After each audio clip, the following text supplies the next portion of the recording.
Hello dear students, last class के अंदर हम लोग एलिमिनेशन रिएक्शंस पढ़ रहे थे और देख रहे थे कि किस तरह से सब्स्टिट्यूशन और एलिमिनेशन पैरेलल प्रोडक्ट फॉर्म करने की कोशिश करते हैं। एक रिएक्शन न्यूक्लियोफिलिक सब्स्टिट्यूशन के अंदर मैंने आपको बताई थी विलियमसन सिंथेसिस, जो यहाँ राइट साइड पे दिखा रखा है। ये कोई एक हैलाइड लिया हुआ है और ये एक एल्कोक्साइड उसके अंदर डाला है, सोडियम एल्कोक्साइड, जिसमें OR negative as a nucleophile इस पर्टिकुलर R पे अटैक करता था, इस कार्बन पे अटैक करता था और X को सब्स्टिट्यूट करता था। ये सिंपल सा न्यूक्लियोफिलिक सब्स्टिट्यूशन रिएक्शन बताया था, जिसमें एक इथर आपके पास प्रोडक्ट बनता था और सोडियम हैलाइड आउट होता था। उसी रिएक्शन को मैंने एग्जाम्पल की फॉर्म में यहाँ रख दिया है, जहाँ मेरे सामने 3 अलग अलग हैलाइड दिखाए गए हैं। ध्यान से देखने पे पता चलेगा एक प्राइमरी हैलाइड है, एक सेकेंडरी हैलाइड है और एक टर्शरी हैलाइड है, और एक सोडियम मिथॉक्साइड यहाँ पे पुट किया गया है। अब ये सोडियम मिथॉक्साइड का ये जो एल्कोक्साइड है, ये यहाँ पे एज ए न्यूक्लियोफाइल अटैक करेगा और Br को यहाँ पे सब्स्टिट्यूट कर देगा।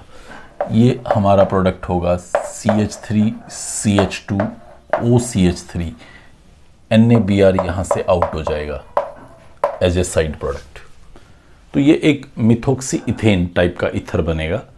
दूसरा यहाँ पे आप देखें, कार्बन पे प्लस चार्ज है, Br पे माइनस, ये एल्कोक्साइड एज ए न्यूक्लियोफाइल यहाँ पे आएगा और Br को यहाँ से आउट कर देगा। रिजल्टिंग ये हमारा प्रोडक्ट बन रहा है कुछ इस तरह का इथर 2-मिथॉक्सीप्रोपेन। थर्ड रिएक्शन में भी मैं ऐसा ही सोच रहा हूँ कि O नेगेटिव आएगा और इस कार्बन पे अटैक करेगा और Br को हटा देगा, लेकिन जब मैं प्रोडक्ट देखता हूँ तो ये क्वाइट सरप्राइजिंग है। मुझे ये एक प्रोडक्ट मिला, ये एक प्रोडक्ट मिला और ये एक प्रोडक्ट मिला। मतलब बिल्कुल डिफरेंट रिएक्शन। वजह बहुत साफ है। जिस OCH3 नेगेटिव को आप यहां पे फोकस में रखे हुए हैं, वो न्यूक्लियोफाइल होने के साथ साथ एक अच्छा बेस भी है, जिसका एलिमिनेशन दिखाने का टेंडेंसी भी है। तो फर्स्ट और सेकंड रिएक्शन में मैंने क्यों नहीं दिखाया फिर वो एलिमिनेशन? वो बेस था तो उसको बीटा एलिमिनेशन कर लेना चाहिए था। यहां से अगर वो बीटा एलिमिनेशन करता तो एल्कीन बना सकता था। सी हियर, यहां पे आपके सामने टर्शरी हैलाइड लिया गया है, जो बहुत ही ज्यादा जाना जाता है एलिमिनेशन दिखाने के लिए। Resulting OCH3 as a nucleophile इस कार्बन पे अटैक फेवर ना करके वो यहां से इस H को एलिमिनेट करने की कोशिश करता, किसी एक बीटा H को निकालने की कोशिश करता। रिजल्टिंग CH3OH एक पर्टिकुलर प्रोडक्ट बनता। फिर यहां से जो एक H निकलता, C लाइक दिस, यहां से ये H निकलने के बाद ये यहां एक डबल बॉन्ड क्रिएट करने की कोशिश करता, जो मैंने यहां इस पर्टिकुलर स्ट्रक्चर पे दिखाया हुआ है, और Br यहां से आउट हो जाता Na+ के साथ। तो आप यहाँ पे सिंपली देख सकते हैं, ये मैकेनिज्म हम लोग डिटेल में पढ़ के आए हुए हैं, तो यहाँ दोबारा बात करने की जरूरत नहीं है। सिर्फ रट्टा ही काम देगा कि बीटा से H निकालना है, अल्फा से X, जहाँ से दोनों हटाने हैं वहाँ डबल बॉन्ड, तो ये मेरे पास एक एल्कीन बन के आ जाता है और 2 साइड प्रोडक्ट एडिशनल बनते हैं। क्या यहाँ पे एलिमिनेशन बिल्कुल भी पॉसिबल नहीं था? क्या यहाँ पे वो बीटा H को बिल्कुल भी नहीं निकाल सकता था? तो मैं कहूँगा नहीं, निकाल तो सकता है वो थोड़ा बहुत, लेकिन जो प्रोडक्शन है वो बहुत ज़्यादा नहीं है। ये जस्ट एक माइनर प्रोडक्ट की फॉर्म में रहता है, जिसकी वजह से हम मेजर प्रोडक्ट पे इजीली फोकस कर सकते हैं। मैं ये भी नहीं कहता कि 5-7% ही होगा, बट हैंडसम प्रोडक्ट आपका यही रहेगा। इसकी परसेंटेज कुछ 25-30 के आसपास हो सकती है। आप दिखा देंगे तो गलत भी नहीं है, लेकिन यहाँ पे एल्कीन बनने का कोई आसार नहीं है। ये just minor product as an impurity ही आपको यहाँ एग्जिस्ट करता दिखेगा। जब मैं एल्कोक्साइड को एज ए बेस यहाँ पे ट्रीट करता हुआ सोचूं, तो बीटा से H निकल जाएगा, अल्फा से Br, और जहाँ से दोनों जाएंगे वहाँ डबल बॉन्ड आ जाएगा।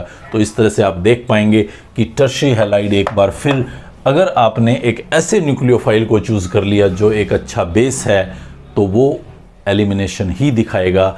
वो यहाँ पे सब्स्टिट्यूशन करके जो इस टाइप का प्रोडक्ट आई वॉज एक्सपेक्टिंग, वो बहुत ही कम माइनर एज एन इम्प्योरिटी ही नज़र आएगा। तो इसलिए आपको उसे शो ही नहीं करना होगा, आपको इसे ही शो करना होगा। अगर मैं यहाँ पे कुछ और न्यूक्लियोफाइल्स की सीरीज डालूं। जैसे सपोज करें मैं आपको NaNH2 देता हूं, सोडामाइड अमोनिया के अंदर बहुत ही बढ़िया बेस होता है NaNH2। तो ये जो NH2 नेगेटिव है, ये NH2 नेगेटिव अगर सपोज मैं यहाँ पे यूज़ कर रहा हूँ तो वो एज ए न्यूक्लियोफाइल एक्ट कर सकता है। I am having no doubt about it. वो CH3CH2NH2 बना लेगा, लेकिन वो साइमल्टेनियस कुछ थोड़ा बहुत इस एल्कीन को भी बनाएगा जो एलिमिनेशन की वजह से बनेगा, क्योंकि ये बहुत पावरफुल बेस है। तो यहाँ वो 1 to 5 की बजाय परसेंटेज कुछ 10 to 20 तक भी जा सकती है। और यहाँ पे अगर आप देखेंगे इस पर्टिकुलर केस पे, टर्शरी के केस में, तो NH2 नेगेटिव फिर एक्सक्लूसिवली आपको एलिमिनेशन ही करता नजर आएगा, एज ए न्यूक्लियोफाइल एक्ट नहीं कर पाएगा। मैं अगर NaNH2 की बजाय यहाँ पे NaI लेना चाहूँ, सोडियम आयोडाइड, एक और नाम से रिएक्शन है, फिंकेल्स्टीन रिएक्शन। लाइक जैसे मैं ये हैलाइड लेता हूँ CH3CH2Cl और इसके अंदर ये सोडियम आयोडाइड डालता हूँ एसीटोन की प्रेजेंस में, तो ये I नेगेटिव इस कार्बन पे अटैक करके Cl को सब्स्टिट्यूट करता है। रिजल्टिंग हमारे पास बन जाता है CH3CH2I plus NaCl। Remember the name of the reaction I am stating, Finkelstein reaction. ये नेम रिएक्शन का एरिया काफ़ी इंपॉर्टेंट रहेगा, लास्ट में आप लोगों को सब एक साथ रिकलेक्ट कराएंगे। अभी दूसरी रिएक्शन शायद मैंने ये बताई है अभी तक के इस चैप्टर पे, एक स्वार्ट्स रिएक्शन बोला था और एक आज ये फिंकेल्स्टीन बोल रहा हूँ। तो ये I नेगेटिव इस तरह से यहाँ सब्स्टिट्यूशन करता है। अब अगर मैं इन 3 हैलाइड्स पे 3 हैलाइड अलग अलग लूँ, जैसे ये मैंने CH3CH2Cl यहाँ पे प्राइमरी हैलाइड लिया है, अगर मैं सेकेंडरी और टर्शरी हैलाइड्स पैरेलली यहाँ पे पुट करूँ, लाइक यू सी हियर, ये मेरे पास सेकेंडरी हैलाइड है और ये मेरे पास टर्शरी हैलाइड है, और मैं सेम सोडियम आयोडाइड यहाँ पे डालूँ, तो आपको ध्यान रखना होगा कि I नेगेटिव कोई अच्छा बेस नहीं है। HI बहुत ही स्ट्रॉन्ग एसिड होता है, तो उसका जो I नेगेटिव कॉन्जुगेट बेस होगा बहुत ही वीक बेस होगा, एलिमिनेशन नहीं दिखा पाएगा। रिजल्टिंग यहाँ वो as it is as a nucleophile ही अटैक करेगा और आपके पास टर्शरी आयोडाइड ही प्रोडक्ट की फॉर्म में नज़र आएगा, जो कि पिछली दोनों रिएक्शंस में नहीं हो पाया, क्योंकि जो OR नेगेटिव लेता मैं या NH2 नेगेटिव लेता वो बहुत ही बढ़िया बेस भी थे एज वेल एज न्यूक्लियोफाइल, तो बेस की तरह से एक्ट करते हुए वो टर्शरी के सामने तो आपको एलिमिनेशन ही दिखाते। हाँ, यहाँ पे जो इस पर्टिकुलर केस में I नेगेटिव लिया, क्योंकि वो इतना बढ़िया बेस नहीं है, तो रिजल्टिंग वो अपना वही काम करेगा न्यूक्लियोफिलिक सब्स्टिट्यूशन का जो उसका प्राइम कैरेक्टर है। तो इस तरह से हम एलिमिनेशंस को कुछ हद तक समझ पाते हैं कि किस तरह से वो सब्स्टिट्यूशन के साथ पैरेलल प्रोसीड करती हैं। हम कुछ मेटल्स के साथ भी हैलाइड की रिएक्शन देखेंगे यहाँ पे, थर्ड पार्ट जो है इसका केमिकल प्रॉपर्टीज़ का, कि मेटल्स के साथ ये हैलाइड किस तरह से बिहेव करते हैं। ये 3 रिएक्शन देखें आप हैलाइड की अलग अलग मेटल्स के साथ, मैंने दिखाने की कोशिश की है। लिथियम सोडियम एक ही ग्रुप के मेंबर हैं, मैग्नीशियम दूसरे ग्रुप का मेंबर है। तो अगर मैं प्रोडक्ट देखता हूँ तो यहाँ पे मुझे कुछ इस तरह का प्रोडक्ट नज़र आता है, RLi प्लस LiX, इसको बोलते हैं एल्काइल लिथियम। आप किस टाइप का हैलाइड ले रहे हैं, लाइक मिथाइल क्लोराइड लिया होता तो ये मिथाइल लिथियम बन जाएगा, इथाइल क्लोराइड लिया होगा तो ये इथाइल लिथियम बन जाएगा, जिसमें ये एक R नेगेटिव कार्बेनाइन रहता है और लिथियम प्लस बनता है। जबकि इस पर्टिकुलर रिएक्शन के अंदर आप देखें तो ये आपको RR प्लस NaX देता है, ये प्रोडक्ट आपका एल्केन बन गया है। और नीचे वाली रिएक्शन में अगर आप देखें तो ये आपको एक बहुत ही इंपॉर्टेंट कंपाउंड देता है, ऑर्गेनिक का रीजेंट्स का बादशाह कह सकता हूँ मैं इसको, ग्रिग्नार्ड रीजेंट। हर तरह के फंक्शनल ग्रुप को जनरेट करने में ये हेल्प करता है, तो ये ग्रिग्नार्ड रीजेंट बनाता है RMgX। See here. तो तीनों रिएक्शंस में काफ़ी कुछ डिफरेंस नज़र आ रहा है। स्पेशली यहाँ पे देखूँ तो मैं बहुत अजीब है कि दोनों एक ही ग्रुप के मेंबर थे, दोनों एक जैसा बिहेव कर सकते थे, तो डिफरेंट प्रोडक्ट कैसे बन गए। थोड़ा और रिकॉल करेंगे तो ये बीच वाली रिएक्शन क्लास 11 में भी हम लोगों ने पढ़ी हुई होगी, बाय नेम था ये एक इम्पोर्टेंट रिएक्शन, वर्ट्स रिएक्शन। तो स्टेप बाय स्टेप इन सब के बारे में बातें करूंगा। सबसे पहली बात आपको ध्यान रखनी है कि इन रिएक्शंस को प्रोसीड करते हुए आपके पास कभी भी प्रोटिक सॉल्वेंट्स नहीं होने चाहिए। प्रोटिक सॉल्वेंट मतलब जो प्रोटॉन रिलीज कर सकते हैं, like water, like alcohol, like acid, acetic acid, तो क्योंकि वो प्रोटॉन डोनर होते हैं तो वो प्रोटॉन डोनर्स प्रोटिक एसिड्स आपको यहाँ पे नहीं लेने, या प्रोटिक सॉल्वेंट्स आपको यहाँ नहीं लेने, क्योंकि ये एक अच्छे बेस की तरह से एक्ट करते हुए वहाँ से हाइड्रोजन को निकालने की टेंडेंसी रखते हैं। तो मैंने ड्राई ईथर लिया हुआ है जो किसी तरह से H+ को डोनेट नहीं करने वाला, वो इस रिएक्शन का मीडियम बनेगा। एल्काइल लिथियम या सोडियम के साथ ये डिफरेंट प्रोडक्ट क्यों आए, या यहाँ ये ग्रिग्नार्ड रीजेंट कैसे बन रहा है, ये सब बातें हम लोग यहाँ पे समझने की कोशिश करेंगे। एक क्वेश्चन पूछा जाता है हमसे, एनसीईआरटी में भी पूछा हुआ है कि ग्रिग्नार्ड रीजेंट को फॉर्म करते हुए आपका मीडियम एक्वस क्यों नहीं होना चाहिए। तो बहुत सिंपल सी बात है कि मैग्नीशियम के साथ तो वो रिएक्ट कर ही सकता है वाटर थोड़ा बहुत, बट चलो अगर आप एक्सेस में डाल भी दें उसको तो R नेगेटिव MgX जो बनेगा वो इमीडिएटली उस वाटर के साथ रिएक्शन कर जाएगा, रिजल्टिंग ये R नेगेटिव इसके H+ के साथ अटैक करके आपको RH प्लस MgXOH दे देता है, और ये RH कुछ और नहीं आपका एल्केन ही है, मीन्स एल्केन बन जाता है। आप कहेंगे तो बन जाने दो, हाँ तो अगर एल्केन बनाना हो तो पानी डाल देना आप ग्रिग्नार्ड रीजेंट में, कोई मनाही नहीं है। बट अगर ग्रिग्नार्ड रीजेंट बनाना हो आपको हैलाइड से तो उस टाइम पे आप वहाँ पानी दिखा भी मत देना, क्योंकि अगर ग्रिग्नार्ड रीजेंट आपको बनाना है और वहाँ पानी पड़ा हुआ है तो ग्रिग्नार्ड रीजेंट नहीं मिलेगा, आपको मिलेगा एल्केन। तो अब ये आपका एम क्या है कि आपको एल्केन बनाना है, फिर आप वाटर डालिए। अगर आपको एल्केन नहीं बनाना है, ग्रिग्नार्ड रीजेंट बनाना है, तो आप सिंपली वाटर को वहाँ पे अवॉइड कीजिए। ये देखिए कैसे रिएक्शन हुआ होगा। ये लिथियम एक इलेक्ट्रोपॉजिटिव मेटल है, इलेक्ट्रॉन का लॉस करना उसका बिहेवियर है, ये इलेक्ट्रॉन को लॉस कर रहा है, 2 इलेक्ट्रॉन्स लॉस कर दिए। इन 2 इलेक्ट्रॉन्स की प्रेजेंस में RX को जब ये 2 इलेक्ट्रॉन का प्रेजेंस दिखा, मीन्स इलेक्ट्रॉन रिच एनवायरनमेंट मिला, दूसरे शब्दों में बोलूं तो ये बॉन्ड कुछ इस तरह से हेट्रोलिटिक क्लीव हो जाता है कि आपके पास एक बनता है R नेगेटिव और एक बनता है X नेगेटिव। बहुत सिंपल सी बात बता रहा हूं, 2 इलेक्ट्रॉन्स की प्रेजेंस में ये हेट्रोलिटिक क्लीवेज होके R नेगेटिव और X नेगेटिव बनाता है। हमने most of the time RX में जब बॉन्ड का क्लीवेज पड़ा है, स्पेशली जब मैं न्यूक्लियोफाइल डालता या बेस डालता, तो इस तरह से क्लीवेज होता था कि एक कार्बोकेटायन जनरेट होता और X नेगेटिव एलिमिनेट होता। यहाँ पे हेट्रोलिटिक क्लीवेज में एक कार्बन आयन जनरेट कर रहा हूँ।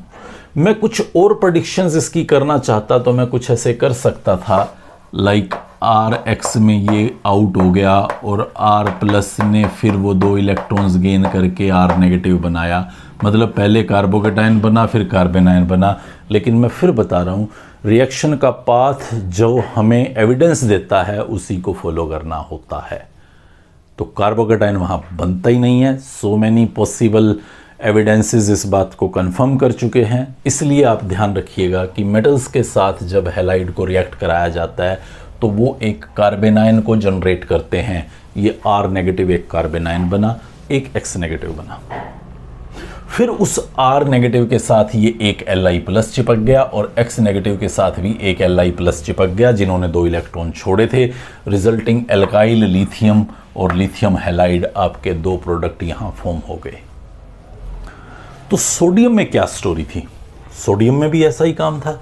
सोडियम भी ठीक वैसे ही इलेक्ट्रॉन छोड़े जाने के लिए जाना जाता था और उस इलेक्ट्रॉन मोइटी में ये फिर दोबारा से वैसा ही हेट्रोलिटिक क्लीवेज होता, R नेगेटिव और X नेगेटिव बनता। तो हम सोचते हैं कि फिर वो R नेगेटिव Na पॉजिटिव क्यों नहीं बना, वो क्यों ये इस तरह का अजीबोगरीब प्रोडक्ट बना रहा है। तो आप ध्यान दें थोड़ा सा, मैं यहाँ थोड़ी सी यहाँ मॉडिफिकेशन स्पेस जनरेट करता हूँ रादर पहले तो, और फिर इन दोनों को पैरेलली समझने की कोशिश करता हूँ। मतलब मैं ये नहीं कहना चाहता कि यहाँ पे R नेगेटिव Na पॉजिटिव नहीं बनेगा। सोडियम के केस में, जैसे यहाँ पे R नेगेटिव Li पॉजिटिव बना है, वो तो वैसा ही बनना है, सेम वही की वही कहानी है एज इट इज। लेकिन इसका जो ये नेगेटिव है वो इस पॉजिटिव के साथ बहुत स्ट्रांगली अट्रैक्टेड है, क्योंकि लिथियम प्लस छोटे साइज का आयन है, स्ट्रॉन्ग कंडेंस्ड पॉजिटिव चार्ज यहां लिथियम के आयन पे प्रेजेंट है। जो कंसंट्रेशन ऑफ द चार्ज है वो छोटे से लिथियम आयन पे बहुत ज्यादा है, और उस हाई कंसंट्रेशन की वजह से वो इस नेगेटिव को बहुत स्ट्रांगली अपनी तरफ खींचे हुए है। जबकि सोडियम के केस में R नेगेटिव और Na पॉजिटिव में उतना ज़्यादा अट्रैक्शन नहीं है कंपैरेटिवली, मींस जो चार्ज डेंसिटी है वो उतनी ज़्यादा कंसंट्रेटेड नहीं है कि इस नेगेटिव को इतना स्ट्रांगली अपनी तरफ खींच पाए, रिजल्टिंग ये R नेगेटिव Na पॉजिटिव किसी दूसरे R प्लस पे अटैक कर सकता है और यहाँ से X को एज ए न्यूक्लियोफाइल सब्सटीट्यूट कर सकता है, रिजल्टिंग हमारे पास ये RR एक एल्केन बन जाता है और 2 NaX आउट हो जाते हैं।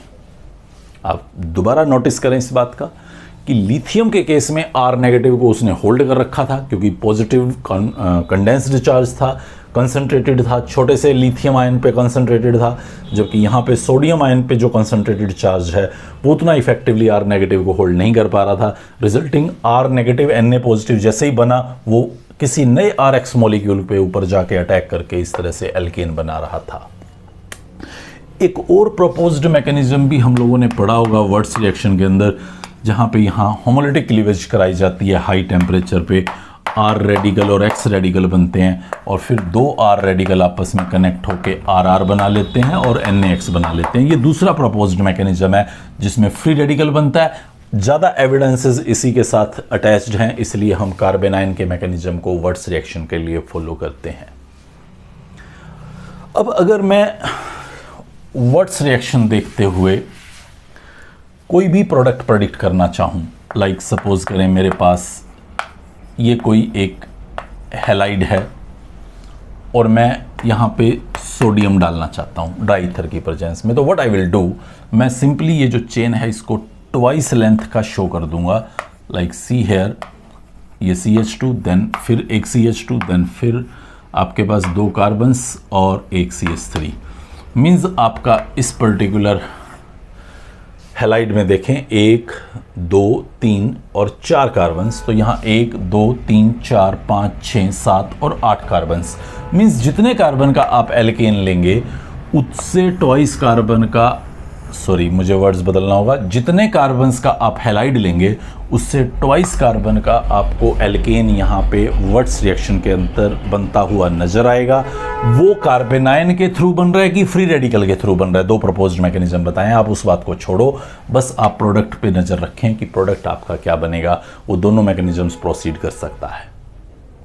हाँ, अगर मैं यहाँ किसी वजह से टर्शरी हैलाइड ले लूँ, सी हेयर, ये मान लीजिए मैंने हैलाइड ले लिया टर्शरी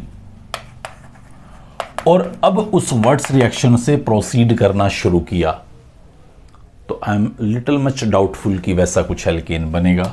हालांकि अगर वो कह रहे हैं कि वर्ड्स रिएक्शन से बनाना है एल्केन तो इस तरह का एल्केन बनेगा, बट उसका परसेंटेज बहुत ही थोड़ा होने वाला है, जस्ट बिकॉज सोडियम एक बहुत ही स्ट्रॉन्ग बेस है और यहाँ पे जो मैं कार्बेनाइन बनाता हूँ वो H को एलिमिनेट करके आपको एल्कीन टाइप के प्रोडक्ट देता नज़र आ सकता है। तो आप इस बात का ध्यान रखें कि वहाँ आपको एल्कीन्स भी बनते नज़र आ सकते हैं वर्ड्स रिएक्शन में अगर टर्शरी हैलाइड होगा तो। हालांकि मैं एक क्वेश्चन देखता हूँ एनसीईआरटी में जहाँ ये टर्शरी हैलाइड के साथ सोडियम का रिएक्शन दिखा रखा है, तो मैं इसीलिए इसको यहाँ पे हाईलाइट कर रहा था कि अगर प्रोडक्ट बनेगा तो वो बहुत थोड़ा बनेगा, तो अगर रिएक्शन में वो बोल रहा है कि हाँ मुझे ये बनाना है तो एक ऑप्शन ऑप्ट किया जा सकता है, बट दिमाग में रख लीजिएगा कि ये कोई ज़्यादा कन्वीनियंट वे नहीं होगा, यहाँ पर भी एलिमिनेशन का चांसेस एग्जिस्ट करेगा। ओके, ग्रिग्नार्ड रीजेंट का स्टोरी लेके आता हूँ और देखता हूँ कि ग्रिग्नार्ड रीजेंट किस तरह से यहाँ पे ये सब सीन करने को तैयार है। तो मैग्नीशियम मेटल को लिया था मैंने, वो भी इलेक्ट्रोपॉजिटिव मेटल है, इलेक्ट्रॉन को वैसे ही लॉस करती है और RX उन इलेक्ट्रॉन्स की प्रेजेंस में ये आपका वो ग्रिग्नार्ड रीजेंट बनाते हैं। R नेगेटिव बनेगा, R नेगेटिव क्या करेगा, उस Mg2 पॉजिटिव के साथ अट्रैक्शन करेगा और Mg2 पॉजिटिव का 2+ चार्ज है, तो दो नेगेटिव बॉडीज़ यानी कि ये रिलीज्ड एक्स बॉडी ये भी यहाँ पे इसके साथ अट्रैक्शन शो करेगी। तो इस तरह से ये स्लाइट आयनिक कैरेक्टर के साथ आपके सामने ये बॉन्ड्स नज़र आते हैं और ये R नेगेटिव जो फर्दर आने वाली रिएक्शंस में हम अलग अलग जगहों पे देखेंगे एज ए न्यूक्लियोफाइल बिहेव कर सकता है या एज ए बेस बिहेव कर सकता है। ये ग्रिग्नार्ड रीजेंट का भी ठीक उसी तरह से रिएक्शन प्रोसीड करता है जैसे मैं लिथियम और सोडियम के लिए बता रहा था। तो ये सारा का सारा किस्सा जितना भी हमने अभी तक पढ़ा है वो सब हैलाइड्स, स्पेशली हेलो एल्केन्स का, एल्काइल हैलाइड्स का केमिकल प्रॉपर्टी का पार्ट पढ़ रहे थे, जिसमें हमने 3 फेज पढ़े। न्यूक्लियोफिलिक सब्स्टिट्यूशन कैसे होगा, बेस एलिमिनेशन कैसे करेगा, फिर ये पढ़ा कि दोनों किस तरह से पैरेलल प्रोसीड करती हैं, और एट द लास्ट हम लोगों ने यहाँ पे ये डिस्कस किया कि मेटल्स के साथ किस तरह से ये हैलाइड्स अपना रूप पेश करते हैं। अगले पार्ट में हम ये देखना चाहेंगे कि जो एराइल हैलाइड्स हैं यानी कि जो हेलो एरीन्स हैं, जैसे मैं बेंजीन पे सब्स्टिट्यूटेड हैलाइड्स आपको दिखाऊं तो वो किस किस तरह की रिएक्शंस दिखाएंगे। तो आप अभी नोटिस करें, प्राइमरीली हम समझ रहे हैं कि क्या ये न्यूक्लियोफिलिक सब्स्टिट्यूशन कर पाएंगे, लाइक जैसे मैं पीछे दिखा रहा था। तो मेरा जवाब होगा कि हाँ कर तो सकते हैं, बट थोड़ा मुश्किल है। मुश्किल क्यों है, कम क्यों करते हैं, मुझे तो करानी है तो मैं कैसे कराऊं। तो ये न्यूक्लियोफिलिक सब्स्टिट्यूशन हम यहाँ पे समझने की कोशिश करेंगे कि किस तरह से इनके अंदर न्यूक्लियोफिलिक सब्स्टिट्यूशन करते हैं। इसके अलावा हम यहाँ पे अगर किसी इलेक्ट्रोफाइल को डाल दें तो इलेक्ट्रोफाइल क्या करेगा, तो इलेक्ट्रोफाइल तो Cl के आसपास नहीं जाना चाहेगा, वो तो ये बेंजीन के रिंग पे जाना चाहेगा। तो बेंजीन के रिंग पे जाके इलेक्ट्रोफिलिक जब सब्स्टिट्यूशन करेगा तो वो किस जगह पे Cl लगाने वाला है, वो एक पॉइंट ऑफ, या इलेक्ट्रोफाइल लगाने वाला है, सॉरी ये Cl तो लगा हुआ है, तो किस जगह पे वो इलेक्ट्रोफाइल को लगाने वाला है, एक ये पॉइंट ऑफ अट्रैक्शन रहेगा हमारा कि कहाँ इलेक्ट्रोफाइल को मुझे सब्स्टिट्यूट करना है। और मेटल्स के साथ भी ये रिएक्शंस कैसे अपना रंग रूप दिखाएंगी, तो मैं वो मेटल वाला पॉइंट यहाँ पे आपको इमीडिएटली समझा देता हूँ। बाकी 2 पॉइंट्स हम लोग नेक्स्ट लेक्चर पे स्टडी करने की कोशिश करेंगे। तो जैसे मान लीजिए मैंने आपके लिए यहाँ पे क्लोरोबेंजीन ले लिया और मैं यहाँ सोडियम डाल रहा हूँ, ठीक वैसे ही ड्राई ईथर की प्रेजेंस में, जो लास्ट केस था मेरा, वर्ट्स रिएक्शन के नाम से बताया था मैंने। तो यहाँ पे भी ठीक वैसा ही एक रिएक्शन ऑब्जर्वेबल है जहाँ 2 फिनाइल आपस में अटैच हो जाएंगे। मतलब वहाँ मैं क्या करता था, RX के साथ 2R कनेक्ट करता था सोडियम डाल के, यहाँ ARX लिया हुआ है मैंने और उसके साथ 2AR यानी कि 2 फिनाइल के रिंग्स अटैच कर देता हूँ। ये नेम से बहुत ही पॉपुलर रिएक्शन है, फिटिग रिएक्शन। शक्ल इसकी वर्ड्स जैसी ही है बिल्कुल, बट नाम से याद रखिएगा ये फिटिग रिएक्शन सोडियम के साथ किस तरह से halo alkanes and halo arenes behave कर रहे हैं। हेलो एरीन्स, एल्केन्स का ऑलरेडी पढ़ चुके हैं, हेलो एरीन्स कैसे बिहेव कर रहे हैं। एक वर्ड्स फिटिग रिएक्शन भी आता है जिसके अंदर आप एक एल्काइल हैलाइड लेते हैं, सोडियम लेते हैं और एराइल हैलाइड लेते हैं। फिर इनके बीच में भी सेम वैसा ही एक रिएक्शन रहता है जहां आपके पास एल्काइल बेंजीन प्रोडक्ट बनता है,